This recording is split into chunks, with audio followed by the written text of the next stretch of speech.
সুস্বাগতম বন্ধুরা, কেমন আছেন আপনারা সবাই? শর্ট ব্লগে যেমনটা বলেছিলাম যে আমরা বাঁকুড়া গেছিলাম কিছুদিন আগে মায়ের এক মামার বাড়ি। মামা বলতে মায়ের মাসিমণির ছেলে। এমনিতে কিছু না, কেউ খাবারগুলোই বানানো, কাজের মেয়ে তো সব করে। এটাই সুন্দরী মামি দিদার বক্তব্য বা উত্তর, যখন আমি বলেছিলাম যে আমরা আসাতে দিদার খুব কষ্ট হচ্ছে, খাটনি হচ্ছে। এটা দাদুর বাড়ির ছাদ থেকে নেওয়া পুরো ভিউটা দেখিয়েছি।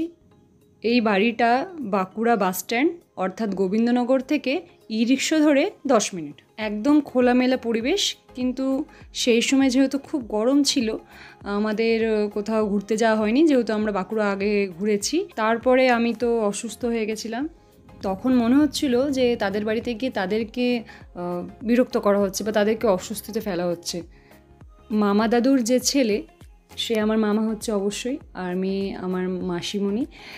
তো মামা আমার থেকে কিছু বড় আর মাসিমণি আমার থেকে ছোট, কিন্তু আমি ভালোবেসে মাসিমণি বলেই ডাকছিলাম। এটা বাড়ির মেইন এন্ট্রেন্স থেকে আমি আবার নিয়েছি, মানে সব দিক দিয়ে নেওয়ার চেষ্টা করেছি।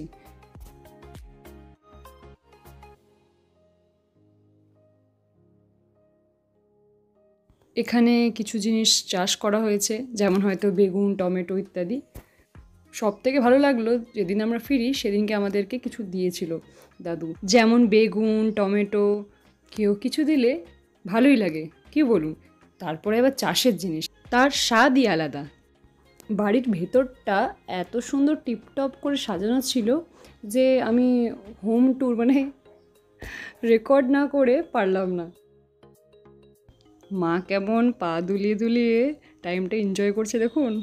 বেচারি বাড়িতে তো সময় পায় না একদমই। আর এই মাসিমণিটা সবেমাত্র রুমে এসে বসেছে এত কাজের পরে, সেখানেও আমি আবার ফোন নিয়ে হাজির। বেচারি আর কি করবে, কত বই আছে দেখুন। এই মামা আর মাসিমণি নাকি পড়তে খুবই ভালোবাসে, পড়াশোনায় খুবই ভালো।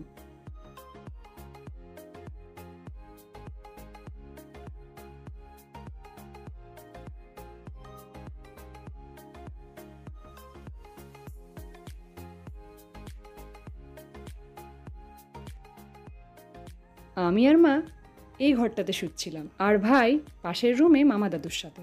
ঠাকুর ঘরের কাজের জন্য একটা ছোট্ট পুচকি বেসিন, কি মজা লাগছে না দেখে, খুব সুন্দর।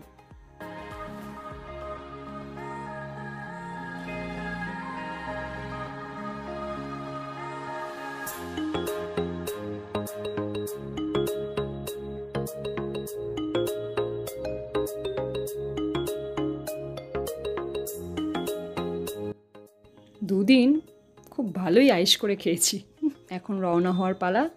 শেষ অবধি দিদা কিন্তু ওখানে দাঁড়িয়েছিল বাড়ির সামনে, আমাদের দেখছিল, আর আমি এই হাঁটতে হাঁটতে ঝিকিমিকি রাস্তার ভিডিও ফটো তুলছিলাম। মা বলল এখানকার মাটি নাকি এরকমই সুন্দর।